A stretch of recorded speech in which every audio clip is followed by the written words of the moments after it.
মেয়েদের 50 বছর বয়সে একটা রোগ হয়, যেটা হয়তো অনেক মেয়েই জানে না। যদি আপনি মেয়ে হয়ে থাকেন তাহলে অবশ্যই সম্পূর্ণ ভিডিওটা দেখবেন। আপনার কাছে হাত জোর করে বলতেছি, ভিডিওটা দেখার সাথে সাথে একটা শেয়ার করে দিবেন যেন অনেক মেয়ে ভিডিওটা দেখতে পারে। আমার বাসা থেকে যখন আমার বিয়ের কথা চলতেছিল তখন থেকে আমার মা জানি কিরকম হয়ে গেছে, কাউকে সহ্য করতে পারতো না, সবার সাথে সারাটা দিন চিলাচিলি করতো। কিন্তু কয়েক মাস ধরে আমার মা জানি কিরকম হয়ে গেছে।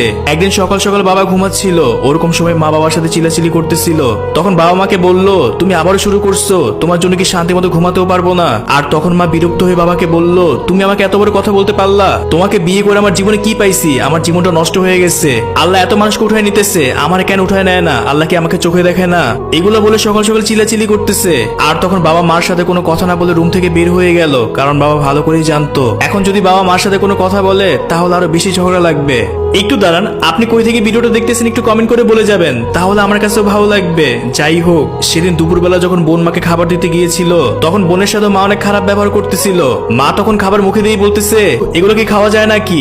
তোর হাতে রান্না আমার একদম খেতে ইচ্ছে করে না। তখন আমার ছোট বোন আমার মাকে বলল, আমি রোজ খাবার নিয়ে আসলে আপনি আমার সাথে এরকম করেন, কই বাবার ভাইয়া তো এরকম করে না, তাহলে আপনি কেন এরকম করেন? যদি আমার হাতে রান্না আপনার খেতে ইচ্ছে নাই করে তাহলে ভাইয়াকে বলেন বাইরে থেকে খাবার নিয়ে আসবে, আমার হাতে রান্না আপনার খেতে হবে না। যখন আমার ছোট বোনের কাছ থেকে মা এই কথা শুনলো তখন মা আমার বোনের সাথে অনেক খারাপ ব্যবহার করলো। বোন তখন কান্না করতে করতে রুমে চলে গেল। আর সেদিন আমি সারাটা দিন অফিস শেষ করার পর যখন সন্ধ্যাবেলা বাসায় আসলাম, বেশ হওয়ার পর যখন আমি মার রুমে গেলাম তখন মার কাছে গিয়ে আমি বললাম, মা কালকে তো মেয়ে দেখার কথা, আমার জন্য মেয়ে দেখতে যাবেন না? তখন দেখলাম মা আমার দিকে চোখ বড় বড় করে তাকায় বলতেছে, তোর খুব বিয়ে করতে ইচ্ছে করে তাই না? বিয়ে করে বাসায় নতুন বউ নিয়ে আসবি, যা এখান থেকে। আর তখন আমিও কষ্ট পেয়ে রুম থেকে বের হয়ে গেলাম, মাকে কোনো কিছু বলতে পারলাম না। এভাবেই চলতেছিল আমাদের পারিবারিক জীবন। যখন এই ধরনের কথাগুলো আমার আশেপাশে লোকেরা জানতে পারলো তাদের ভিতর অনেকেই বলা বলি করতো, তোর মাকে হয়তো জিনে ধরছে, যার জন্য তোর মা এখন এরকম করতেছে। আবার অনেকেই বলতো এগুলো কোনো কিছুই না, কারণ বাসায় যদি নতুন বউ আসে তাহলে সংসারের সকল দায়িত্ব তোর বোর কাছে চলে যাবে, এটা ভেবে হয়তো বা তোর মা এরকম করতেছে। কিন্তু বিশ্বাস করেন, আমার মা কখন এরকম ছিল না। আমাদের সংসারটা খুব সুন্দরভাবে সাজায় রাখতো, আমাদের দুই ভাই বোনকে অনেক আদর করতো। কিন্তু ইদানিং মা জানি কিরকম হয়ে গেছে, আমরা বাসার প্রত্যেকটা মানুষ তার উপর বিরক্ত হয়ে গেছি। একদিন রাত 2টার দিকে মা বাবার সাথে চিল্লাচিল্লি করতেছে, তখন আমরা দুই ভাই বোন চিল্লাচিল্লির শব্দ পেয়ে আমাদের মায়ের রুমে চলে গেলাম। তখন দেখলাম মা বাবার সাথে অনেক চিল্লাচিল্লি করতেছে। তখন আমি মাকে বললাম, মা আপনি এত রাতে কেন চিল্লাচিল্লি করতেছেন? আপনার জন্য ঘুমাতে পারতেছি না, আপনি তো অনেক ঘেমে গেছেন। আর তখন আমার মা আমাকে বিরক্ত হয়ে বলল, দেখতেই তো পাচ্ছিস আমি ঘেমে যাচ্ছি, তারপর ফ্যানের ভলিউম কেন বাড়াচ্ছিস না? আর মায়ের কথা শুনে যখন আমি ফ্যানের ভলিউম বাড়াতে গেলাম তখন দেখলাম ফ্যানের ভলিউম ফুল দেওয়া আছে। তখন মাকে আমি বললাম, ফ্যানের ভলিউম আর কত বাড়াবো মা, ভলিউম তো ফুলই দেওয়া আছে। তখন মা বিরক্ত হয়ে বলল, তোদের এই রুমে কি আসতে বলছে, তোরা যা এখান থেকে। তারপর আমি আর আমার বোন মিলে আমার মার রুম থেকে চলে গেলাম। আর তারপর দিন সকালবেলা দেখি আমার মা আমার বাবার সাথে আবার চিল্লাচিল্লি করতেছে। এক পর্যায়ে বাবা বিরক্ত হয়ে মাকে বলল, এই তোমার সমস্যা কি? তুমি কেন এরকম করো? তোমার জন্য বাসায় থাকা যায় না? সারাটা দিন চিল্লাচিল্লি করো, আজকের পর থেকে যদি তুমি এরকম করো তাহলে তোমার বাপের বাসায় তোমাকে দিয়ে আসবো। এটা বলে বাবা রুম থেকে বের হয়ে গেল।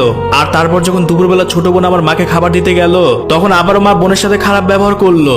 তখন বোন বিরক্ত হয়ে মাকে বলল, আচ্ছা আপনি কি আমার নিজের মা? যদি নিজের মা হয়ে থাকেন তাহলে আমার সাথে কেন এরকম ব্যবহার করেন? আমি যখনই আপনার জন্য খাবার নিয়েছি তখনই আপনি আমার সাথে এরকম করেন। যদি আমার খাবার আপনার খেতে ইচ্ছে নাই করে তাহলে বাসায় নতুন বউ নিয়ে আসেন, তখন দেখবো নতুন বউয়ের সাথে কিরকম ব্যবহার করতে পারেন। তারপর যখন আমি অফিস শেষ করে বাসায় আসলাম তখন দেখলাম মা আমার সাথে কারণ ছেড়ে চিল্লাচিল্লি করতেছে। তখন আমিও বিরক্ত হয়ে মাকে বললাম, সারাটা দিন অফিস শেষ করে বাসায় আসছি, এসে দেখি আপনি আমার সাথে চিল্লাচিল্লি করতেছেন, আপনার জন্য বাসায় কেউ শান্তি মতো থাকতে পারতেছে না। যদি আজকের পর থেকে আপনি এরকম করেন তাহলে আপনাকে বৃদ্ধাশ্রমে দিয়ে আসবো। এরকম করতে করতে মা একদিন অসুস্থ হয়ে গেল। আর তারপর মাকে নিয়ে ডাক্তারের কাছে গিয়েছিলাম। আর তারপর ডাক্তার পরীক্ষা নিরীক্ষা করার পর বলল, আপনার মায়ের মনোপজ রোগ হয়েছে।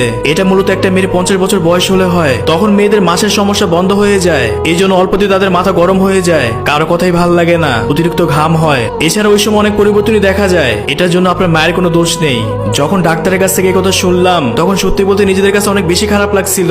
আমরা এই কয়দিন মায়ের সাথে কত খারাপ ব্যবহার করছি, মা কতই না কষ্ট পেয়েছে আমাদের কাছ থেকে। আর এর 6 মাস পরই মা মারা গেছে। এখন সত্যি কথা বলতে মায়ের জন্য অনেক বেশি খারাপ লাগে। যদি মা এখন বেঁচে থাকতো তাহলে মায়ের সাথে কখনই খারাপ ব্যবহার করতাম না। এখানে কি বোঝানো হয়েছে জানেন? মেয়েদের 50 বছর বয়স হলেই তাদের একটা সমস্যা হয়, আবার সব মেয়েদের যে হয় এরকমটা না। তাই প্রত্যেকটা সন্তানের উচিত ওই বয়সে ওই সময়টা মাকে বেশি বেশি কেয়ার করা, মায়ের প্রতি বিরক্ত না হওয়া। আমি জানি না শেষ অব্দি কে কি ভিডিওটা দেখছে, যদি শেষ অব্দি ভিডিওটা দেখে থাকেন তাহলে আমার কাছেও ভালো লাগবে।